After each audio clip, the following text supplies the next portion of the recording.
Hi, everybody, and welcome to another episode of the Mental Toughness and Body Show.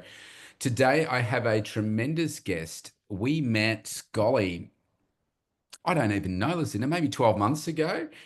And we have the same business coach. I don't even remember the event that we met at, but I'm sure it was a coaching event. And Lucinda has a really unique background in success in real estate and doing flipping, which everybody's heard of, but not of farms. And I think it's really, really interesting. But of course, I also like studying success and people's pathways to getting here. And understanding how people grow themselves, what they focus on, and that kind of stuff. So I think we're going to have a really great conversation here. So, Lucinda Harris, welcome to the call. Thanks, Rob. Thanks very much for having me. Do you remember where and when we met? Yeah, mega success, LA 2022. You sat in front of Oh, me. that's right. That's Yeah, right. Yes, You and Liz Clift were in front of me. that's right. I remember now. Yeah, that's right. Yeah, sweet. So, Lucinda, tell us a little bit about your background. So, if it was what's flipping farms, so I can only assume that you were brought up on a farm or your partner was into farming and that's how you got into it. But you don't just think out of the blue, hey, let me just go and flip farms. It's damn hard work. It is. So, tell us a bit about that.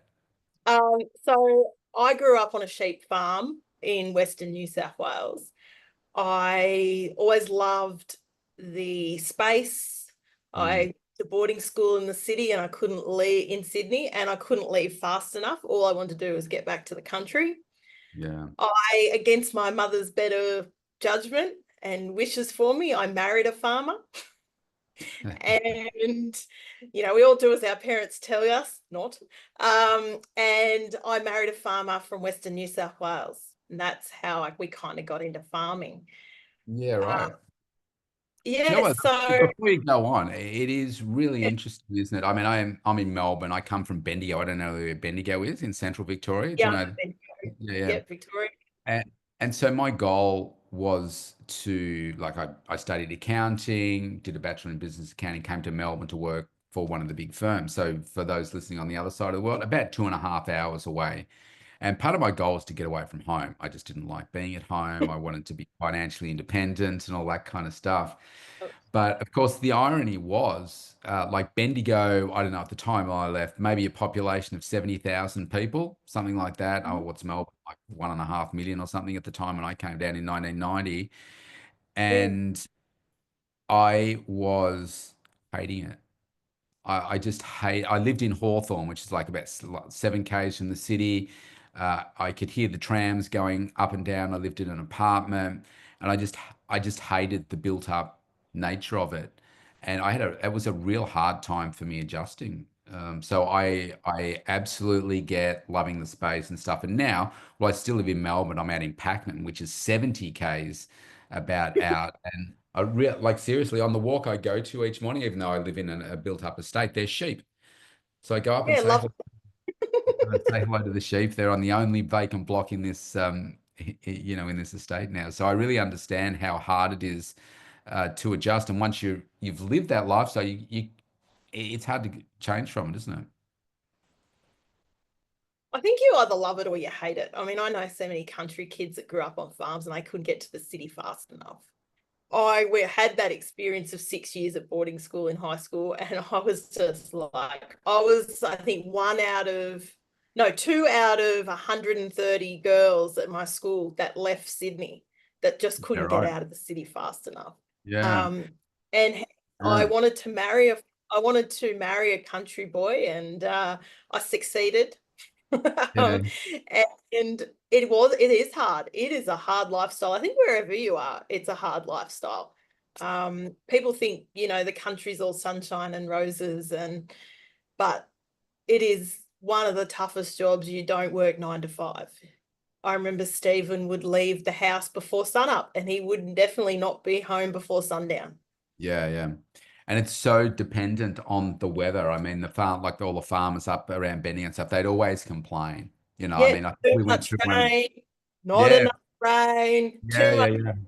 too much frost at the wrong time. Yeah.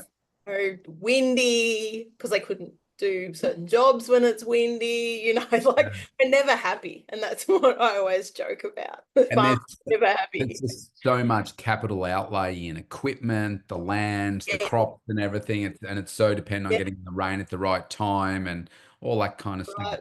They complain a lot, but they don't Yeah. talk about when they've just had a bumper crop of like 6 times the value and all that kind of stuff. But yeah, it is like it's really tough. So what was the point of saying, "Do you know what, there's got to be an easier way than this, perhaps? Obviously, you're still on the farming and Yeah. everything, and you do the beef, cattle, and all that kind of stuff too, don't you? Yes. But Yes. was there a point where you said, you know what, we can do, I don't know, whether it's better, faster, more efficient, whatever, to like, how can we flip farms or properties that were on farms and that sort of stuff? How'd you get to that? It was actually by accident. We bought a block for 270,000. It was about 1,600 acres, a couple of farms up from us. And So it you're was in really run Queensland, down. right? So you're up in We're in Queensland. Queensland now. This was in Western New South Wales when we did our first one. Okay. It was by sheer accident.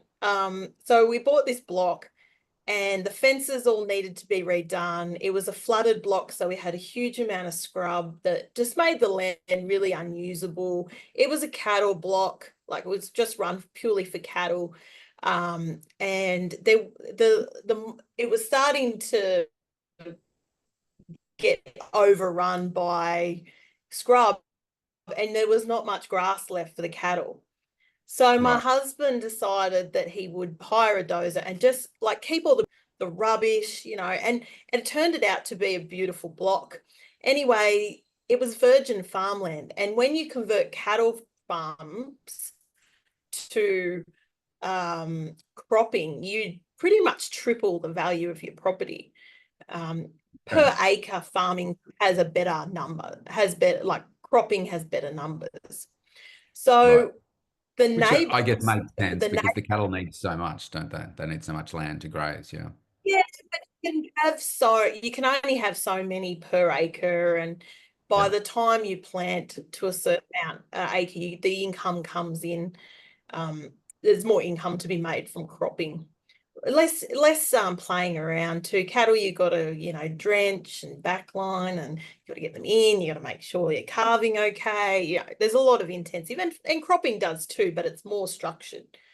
Yes. So it was virgin farmland. It had never been, and this is some of the best soil in Australia. It's black clay. It's all volcanic. It's very rich in nutrients. And the neighbour said, Yeah. " Nice. I'll give you 700,000 for it." We're like, "Yep, done." I've Well, got you no paid emotional two. You, attachment. you paid 270. Yeah, paid 270. We probably put around 50,000. I can't like I haven't got the exact number, but just I think the dozer cost us about 35,000 to do, and the fences were about 15,000 to do. And and this was over a 3 to 4 year period. He just Okay. went, "I'll give you 700,000 for it." Wow. And we're like, "Yep, done." And Nice. that's kind of when we thought, it wasn't until we actually met JT that he's like, "Well, you've done that. Why don't you do it again?" Mm. And because we kind of did it by accident. And then we hit one of the hardest times, which was the 7 year drought that we had in the from 2017 to 2020. Oh, sorry, 2013 to 2020. I was going to say that's interesting maths. Yeah, sorry. 2013, it really hit hard. And then 2020, early 2020, it didn't really start to rain again. Um, that was probably one of the hardest times. We had to make a call in 2014. Do we stay and feed cattle and put possibly hundreds of thousands of dollars feed down their throats? Or do we leave? Do we lease and leave? Yeah. We decided we'd lease it and leave. My husband felt like he was a failure, Yeah.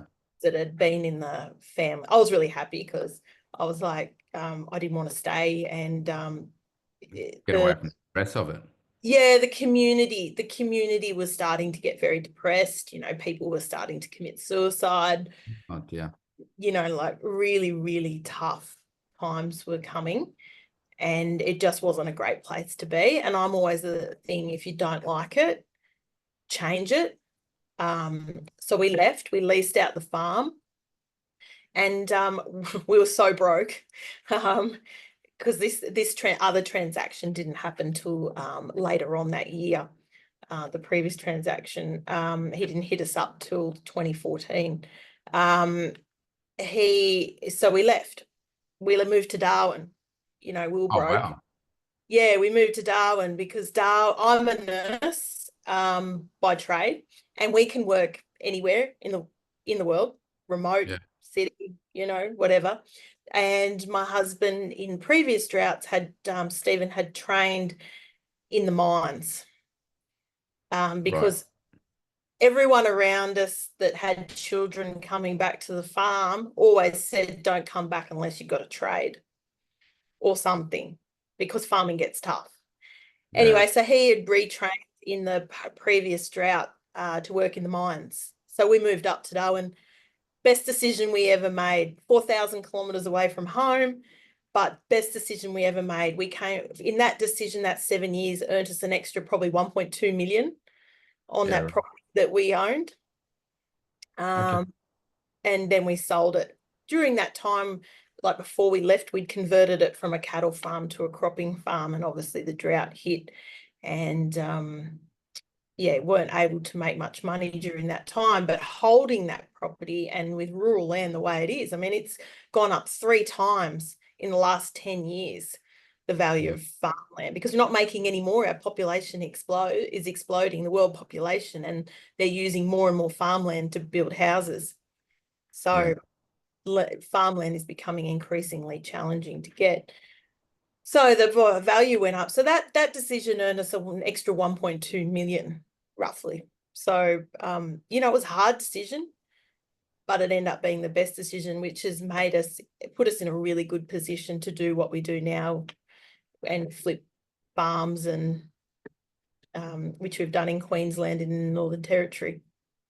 So let's talk about the mindset part of that, Mm, um, coming back and mhm. thinking about, oh, what if this happens again? Now, I know, like being in Bendigo, gosh, I think like in my lifetime, I can think of maybe three huge droughts that lasted for years. And up in Bendigo, it's different to down here in Melbourne. It's like everything is just dry, dry, dry. And you just wonder, is it ever going to rain again? And is this the end of the world and that kind of stuff? So I think I've had three in my lifetime. The last one being, yeah, the period you talked about, I guess, where the whole country experienced that. And so you know that, well, I suppose just like a stock market crash, they happen. But the last one was really 2000, the GFC with 2008. Does that mean we're due again another 16 years? The one before that was what really the big one was 1987, where was that big one. So we know that these things come again. But given that Cycles, yeah. you've walked away from that and the decision to come back, even though now you've made money and stuff, how hard was that, or was that the kind of the catalyst for saying, "Do you know what, we need to do this different and let's do the property like flipping stuff now"? I think that's where it's different now. It's it's more about building. Back then, I guess it was about, we were gonna. It was the farm was in one of the farms we owned was in the family for 107 years, and my husband was going to stick it out. We were going to be there for the next 107 years. Yeah, Um, but that breaking drought that broke us in the end, but end up being a positive in the end, because we end up making a lot more money by holding that property. Um, Now we just buy, fix it up, and just sell it on. It's not a long-term project. We're not aiming to be there for another 107 years. We just take our profits and we move on. And it's not that cycle of like sticking it out year after year to maybe pass it on to children. That was yeah, the other thing that we had in the mind was, at that particular time we were told we wouldn't have children. So that was another hard decision for my husband, was what, is he going to put in all this work, through Yeah. droughts, floods, and everything like that, to not be able to pass it on. Yes. And we were in a lot of stress. We were not only financial stress, we had a lot of relationship stress at that Yeah, particular, I was gonna get to that. Yeah. yeah, at that particular time. And I think moving away from that situation and moving to Darwin, in 2016, we had our first child. Yeah. Um, so I think taking all that pressure away and changing the situation, pivoting, as you would say, or adapting, it ended up being an amazing outcome. I have two sons now. Um, do we wish we kind of had something back in Western New South Wales for them? Yeah, I think my husband does wish it, but I think we're on a much better path now. They see us building a business. We've got beef, Mm. paddock to plate business. They have a business. They sell their eggs at the farm gate. It's just, I think this was just such an amazing event that, we had to go through such a crap time to Mm. come out at the end and now have this, what we wanted, great finances. We're able to, you know, improve farms and make them beautiful so someone wants to buy them. And real estate, and that's given us so much. So yeah, like, there was a lot of stress. And I think by having that mindset to change it, because I think we get ourselves that we just dig a hole and dig a hole and dig a hole, and we just can't see another option. Mm. And I think by saying, look, let's move away, let's get out of that situation and move away, was the best decision we ever made.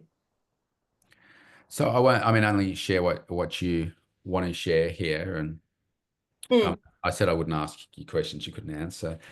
Yeah, yeah, So on the yeah. relationship side of things, I guess there's a couple of things. Like when you can see, like, relationships are hard anyway, right? Oh, oh They yeah. can, certain parts are easy, but when everything is great on both sides, it's like, well, everything's easy. It's when you're in the most stressed, toughest time of your life, and so is your partner, and then that's when things can hit.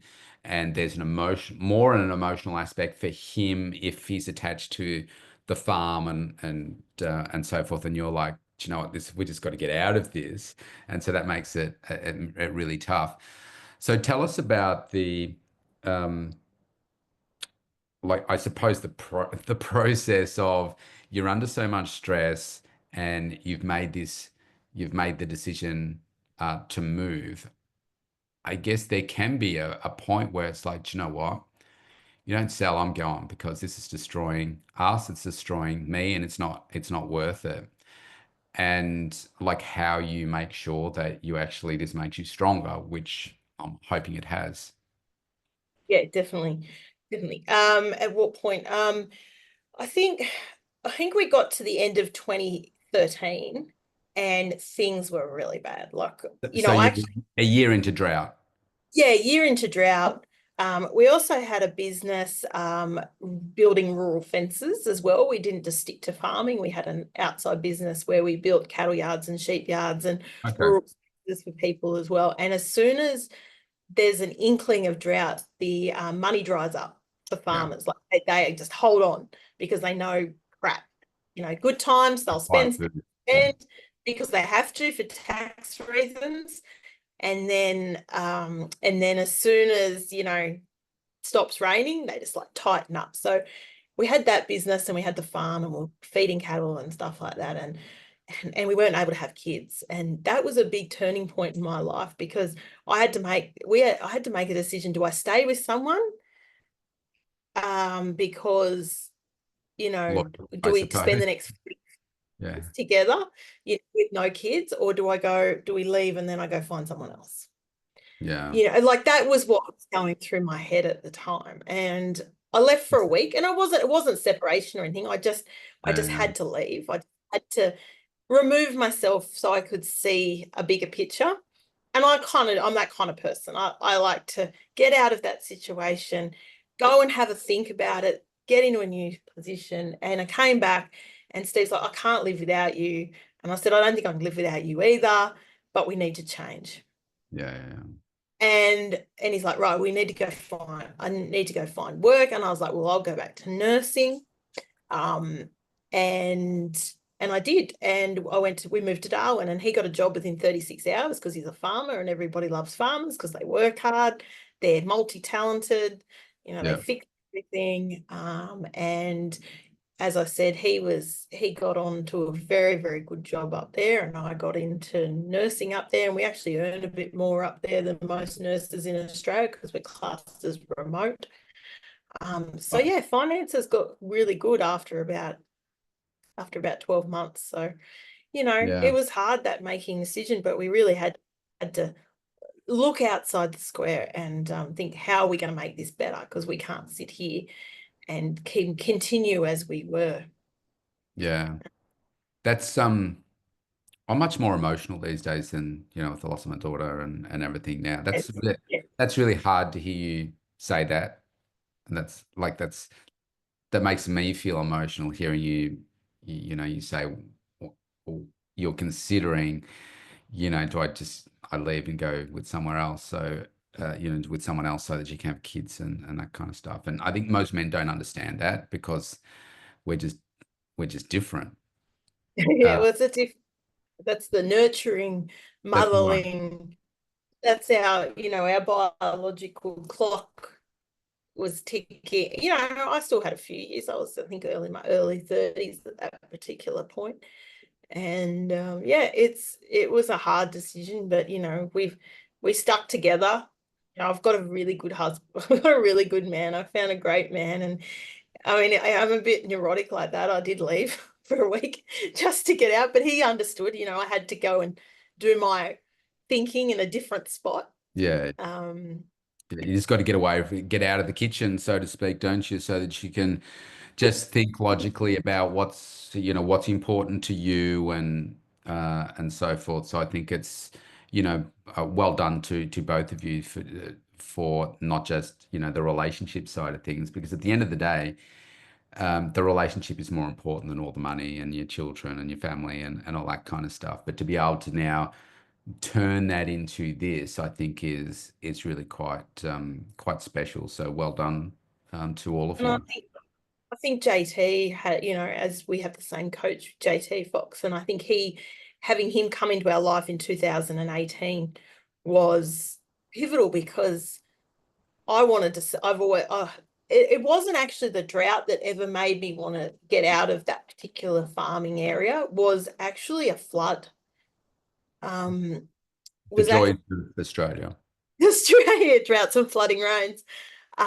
2010 November, we had the best crop we were ever going to have, and then overnight, 400 mils of rain just wiped it out, and there Yeah. was millions of dollars just got wiped out overnight. And that was probably the point. Probably 6 months after that, I'm like, I just don't know if that was soul destroying anyway. I worked for my husband. I said to him, "Do you think we should sell?" He's like, "Nah, nah, we're not selling. We're not selling." And then 2018, 5 years into drought, and we met JT, and he's like, "You have to sell it. You Mm. have to sell it.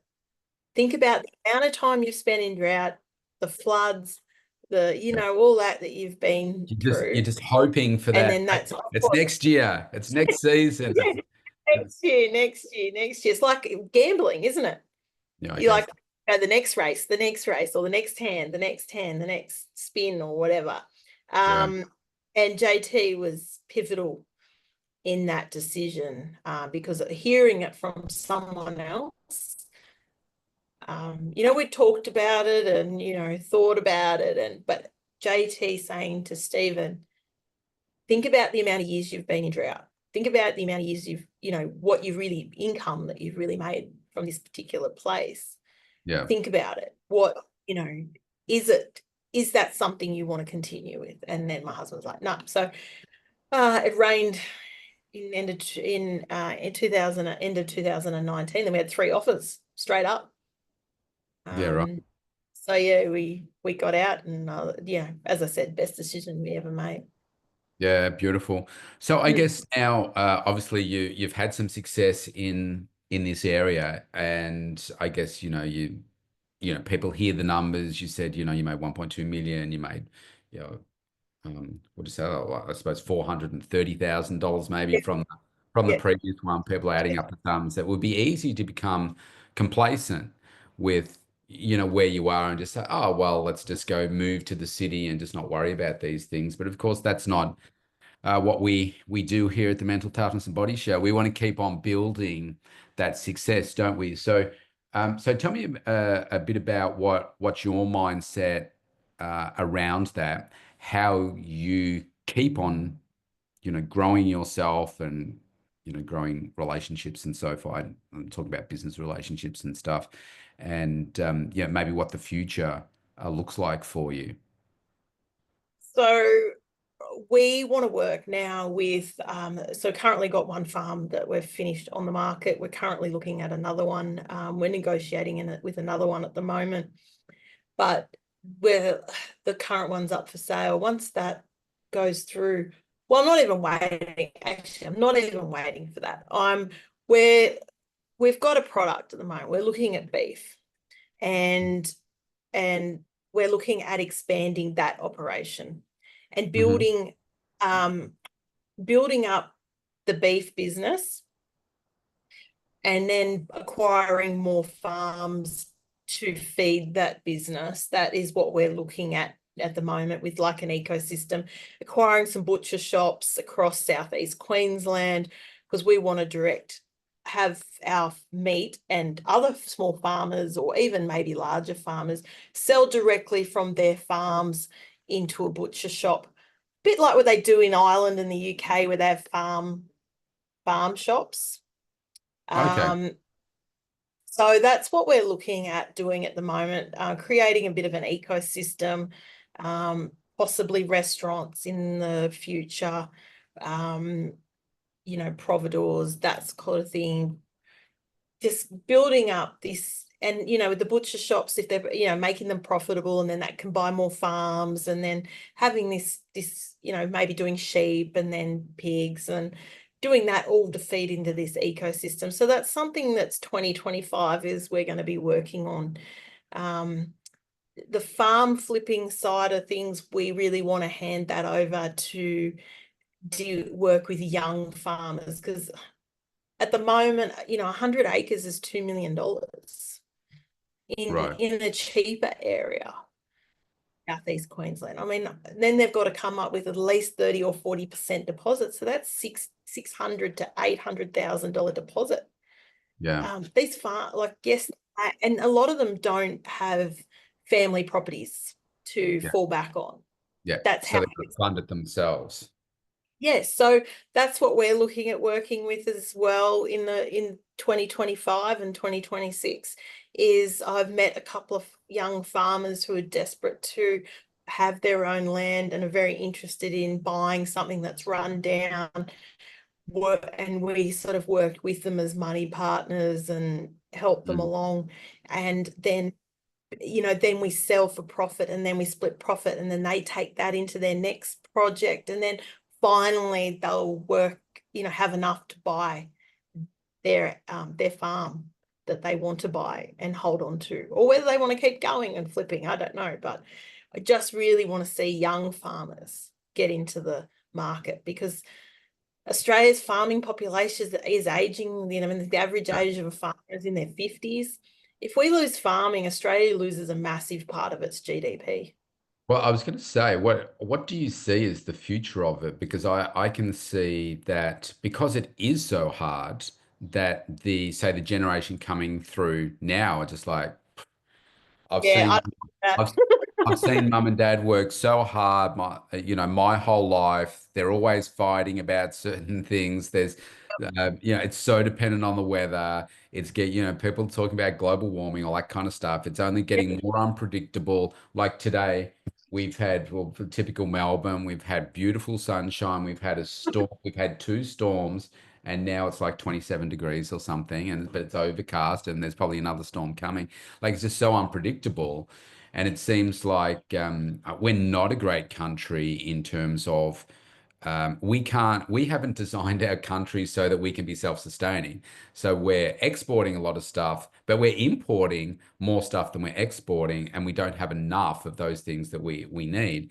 Are we just going to get to a point where all of the land, like around me, where I live right now, used to be farmland. Where I said about the sheep, that farmer Yep. still lives there. He sold off all of this. There's thousands of people that live in here now. All the farmland around here is being carved up for housing because that's the easiest way. And the future generations are saying, well, this is an easy way for me to make money.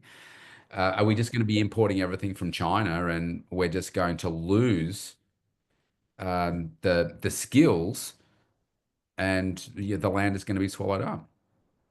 Yeah, well, government puts no incentive in for young farmers for the younger generation, people in their 20s Mm, to want to expand or, expand the family farm or to get into farming. I mean, food is so important to us. And in 2008, when we had the GFC, Australia got through it because of mining and agriculture. yeah. It's such an integral part of Australia's GDP, and we're not subsidised. Yes, you might see, or I've heard multiple comments, oh, you all drive the newest Land Cruisers and, you've all got, yeah, because in a good year, you got to spend the money because they'll just take it. The government just takes it. So you upgrade all your machinery in the good years and then hope in the bad years you've saved enough to get through. Um, But we've got to look after our young farmers. And there are I met a couple and they just impressed me so much. They already had a cattle mustering business. They already had cattle on agistment. They they were doing all sorts of farm work to make money. And they just wanted a place of their own. And they just worked really, really hard from what I could see. Mm, I was like, I'd love to help those people do what we do, buy a rundown place, put, um, the effort in. I think they were prepared from what I know. They're up before dawn and they're bed, mm. they don't get home till after dusk because they were doing it in the territory. And that is a tough life up there. They were on millions of acres, they had their own mustering Just business. the temperature is enough to deal with up there, then. Yeah, I know. I just couldn't. As I lived in Darwin, I particularly liked the air conditioning, Yeah, up there. Um, but out on those properties, I mean, like in central Queensland and central NT, it's 40 degrees, like 50 degrees. yeah, But yeah, that couple impressed me a lot, and I was like, that's who I want to help. That's yeah. who I want to pass the baton on to. They're the young ones. They were committed to doing a better job, getting their own place eventually. But yeah, I just thought if we could, get them into flipping and getting them there and having that as a goal, their own property that they could own outright Yeah. from all the profits So over the course. it sounds like that's really what your legacy to be, is Yeah, I it? To think, yeah, be helping, obviously, just your kids as well, but helping that next generation so that farming doesn't die in Australia. I think it'd be a massive loss to Australia if we lost farming. Mm, We lost our even to big corporations. Like that's where it's headed. Next to us, there was 100,000 acres owned by Macquarie Bank. Uh, right, and then previously it was owned by the people who own Cathay Pacific, the right. airline. It's So a, it's just a stroke of a pen away, isn't it? yeah, that's right. And then the Middle Eastern countries had bought 100,000 acres plus. I can't remember the exact amount of acres on the other side of our town. Um, so it's a possibility that we're going to lose our farming to multinationals, and we don't tax them as they leave. We don't tax the commodities as they leave the country then. Do you know what their strategy is? I think so they buy here, It's and for future development of housing and stuff, well, or I don't think it's that. It's to feed their populations. right. So you got China and their population is now decreasing because of their one child policy that they had, and they're in a serious strife with that, because so many men and not many women because all the women were, uh, all the girl babies were, a lot of them were killed. Oh, Um, oh, this and is taking a different turn. yeah, so I mean, China's trying to feed itself, and that's why they want Australian land because it's classed as pure. We haven't anything Australian has done well in China because it's classed as pure. They want our dairy products. Let's face it, they want Australia. They want Australia, yeah, and because they Even want if to they feed want it, they will just get it because we got no chance exactly. unless the So, US comes in. and the same with the Arab countries, the Middle Eastern countries, they have a lot of sand. They Mm, have a lot of farming land. So yeah, they feed their population. They've got a lot of money because of the oil and gas and yeah, commodity, that yeah, commodity. So they need to feed themselves as well. So they buy all these properties. They they take the wheat or cattle or whatever that they're growing and just take it straight back to their countries. And Australia misses out on a lot of the taxes, yeah, a lot of that money because it just goes direct. yeah, yeah. I don't want to see that happen. I want to see our Hey, yeah, next generation of the farming families. yeah, yeah. Nice. Just a couple more questions. What do you think is your superpower? I think my ability to adapt. Hmm. Like not many people would move 4,000 kilometers away from their home No, to no, most people can't imagine what that even looks like. How far but is we that? made that we made that decision in 2 weeks. Yeah, We had that decision made. We were originally going to Perth, but that all fell through. Yep, we said, right, moving to Darwin. What's the date? Right, Easter. Right, that's 2 weeks away. Let's go. yeah, That's probably my superpower is to adapt. Um, I've really got to, I don't like being stuck. yeah. What I would you say is need your to change. kryptonite then? What's Oh, my kryptonite is um is probably cold calling people. Yeah, Uh, yeah. No one that likes that. that is a real struggle for me. I love talking to people, but I really struggle that asking for something, asking for things. Yeah. Oh yeah, so that's probably my kryptonite. Okay. We can work on that, hey? Yeah, that's what Um, I'm working on in my wealth workout at the moment. yeah, yeah, yeah. What so let's go apart from the decision to sell the property. What would you say is the greatest advice you've ever received? Champions make fast decisions. Hmm. Yeah. Nice. I I want a decision. If I'm going to do something, I want to make it now. 5, 4, 3, 2, 1, decide. I use that quite a lot now. Hmm. Go with my gut. So has that been a change for you? You used to be slower Well, to, I think, yeah, I think we used to be slow. I deal with Stephen, who likes to analyze. He gets a bit paralysis by analysis. He gets a bit paralyzed, and he likes to wait for that to happen before he makes the next decision. And I don't want to do that. I want to make fast decisions. Because I find that when we've made those fast decisions, that's when the good stuff has happened. so are you more right brain? Yeah, very right brain. Yeah, JT says I'm so right brain. I'm not even in the room. next door. I'm And so sure. your husband's left brain Left then. brain, yeah, yeah. Yeah, Which works because that's right. you can't have someone the same. Oh, I don't think because it's Well, otherwise. at some point it just doesn't really work, does it? No. So I guess maybe one of the last questions, just in terms of how that works now. So now you've gone through some really tough stuff. You've come through the other side. Now you're having a success. Now you're building the business. You want to go fast. He's like, whoa, hold on, baby. Um, uh, is it different now in terms of like how? I suppose think about you're giving advice to couples that want to, do these things together, whether it's property flipping, whether it's farming, whether it's a business. How do you go about working out, okay, so what are your strengths? What are his strengths?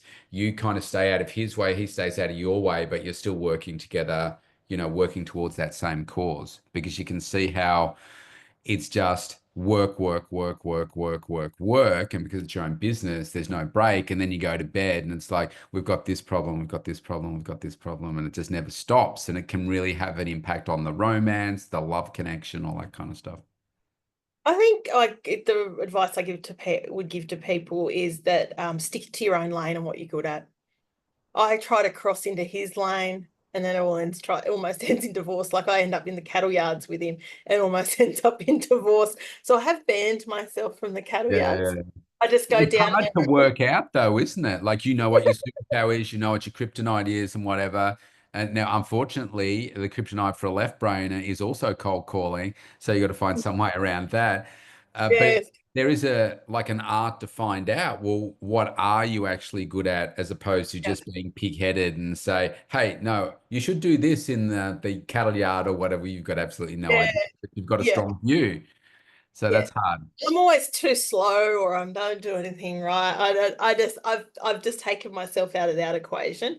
Yeah. Um, we're Yeah. very good at now at working out what I do and what he does. So he's an outdoor man and he is the fix it.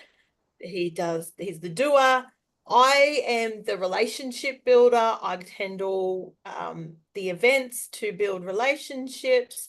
I do the admin stuff.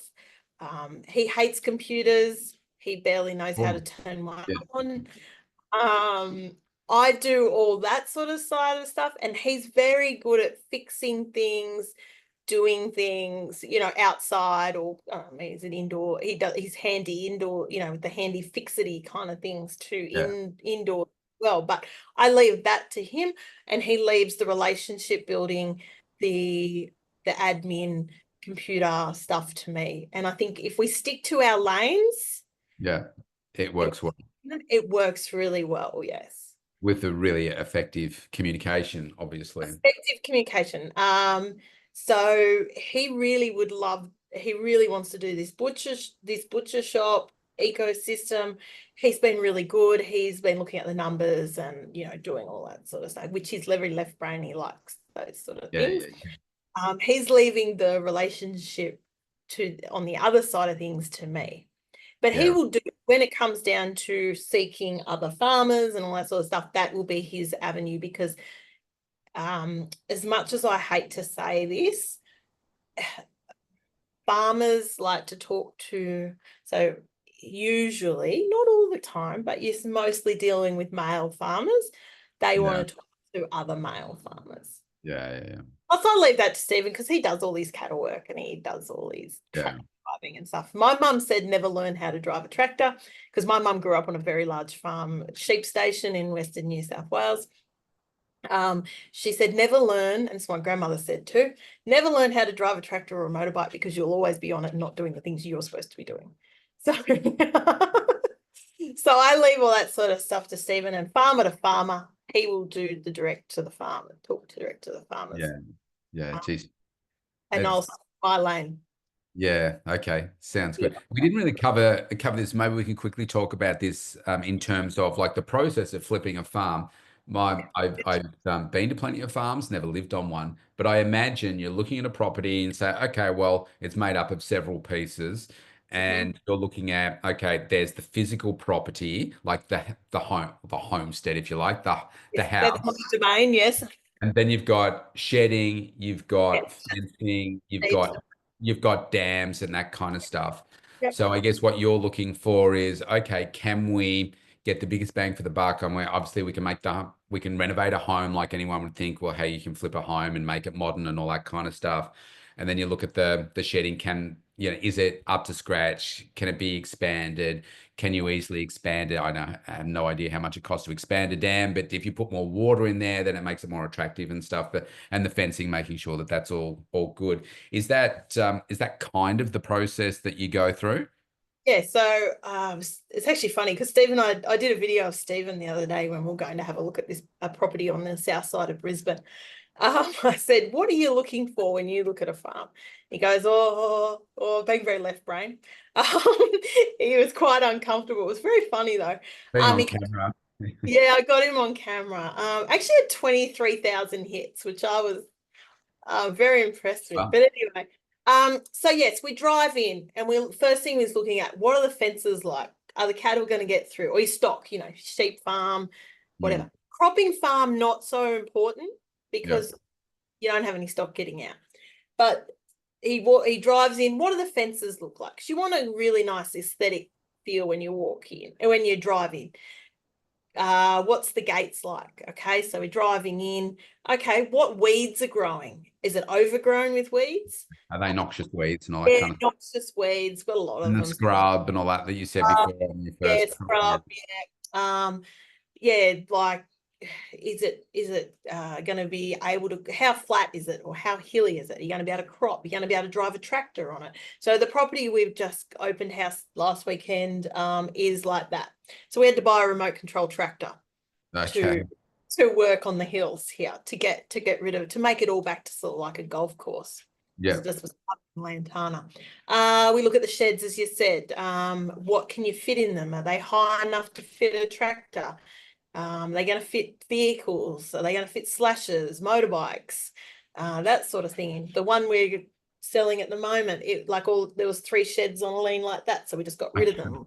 And then Yeah. we kind of it was an old dairy farm, pulled out the stalls and made it usable space to park motorbikes in.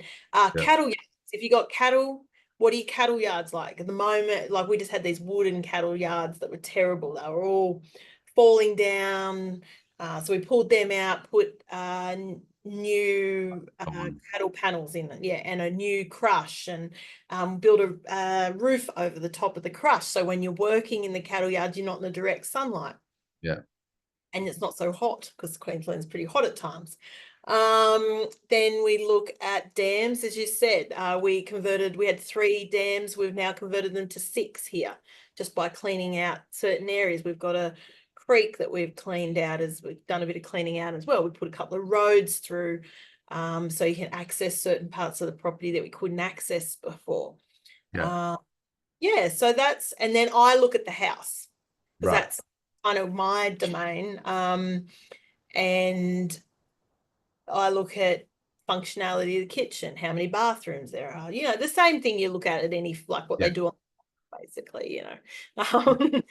that sort of thing. So, yeah, so farms are a lot more extensive. Obviously, you're looking at Yeah. a lot of acres versus, 600 square meters or whatever. Um, So that's our process. And how much is it going to cost to put a new fence in? How much do you need a new shed, or can you just renovate the one that's there? We just put a new roof on the one we kept the old roof off the house because our house roof had only been done 10 years ago, but we were extending the house. So we had to put a whole new roof on. So we just Yeah. kept all that roof, put it on the old dairy shed. Yeah. Reusing stuff. So that saved a lot of money there. What's the timing of how long it takes you to work out whether this is going to make you the right numbers? Uh, Like, is it Look, a it's case of hours, weeks, minutes? probably a couple of weeks, because you've just got to get a few quotes from builders if you're going to do anything to the house. Then you've got to, with this property, we actually started the renovation and then asked for forgiveness with the DA Right. on the house. I wouldn't recommend most people do that because it's city, whereas country, you can get away with a little bit more because we've got 130 acres where we are now. So little things are a bit more forgiving. I don't have any neighbour that my extension is going to be over the top of, Yes. going to be. So I wouldn't recommend that. But usually Steve knows how much the fencing is going to cost. So that decision's pretty quick. He knows how much the gate, he knows how much the shed's going to cost. We can do those numbers pretty quickly, but it's the house that usually would take the time because you've got to get a builder in and do that.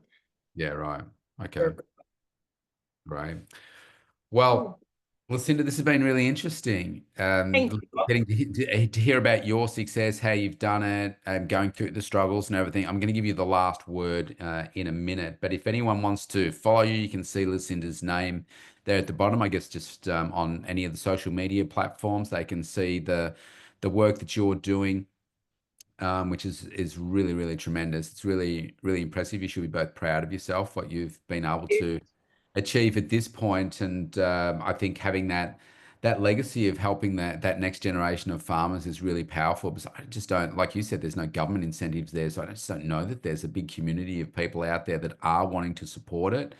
And it takes people on the inside to have the passion to make that change. So I'm going to give you the closing. Thanks for joining me on the show. I'm going to give you the closing word as to perhaps what you would say to people that are obviously what you're doing here is really unique, but maybe that they want to do some small residential property flipping, or they're sitting on the edge of a decision in what it is that they want to do.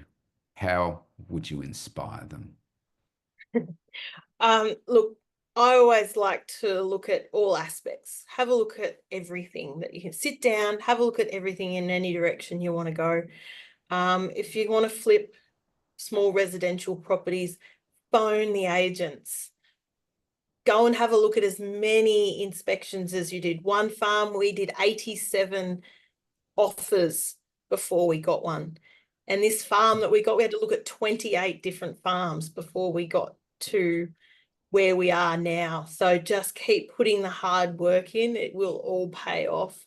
And just learn to adapt. Your current situation doesn't have to be where you're going to be in the next 12 months, 6 months, 3 months. That's my final word and advice. Great job. Thanks for joining us today. No, This has thanks been really for great. having me. It's been very much appreciated.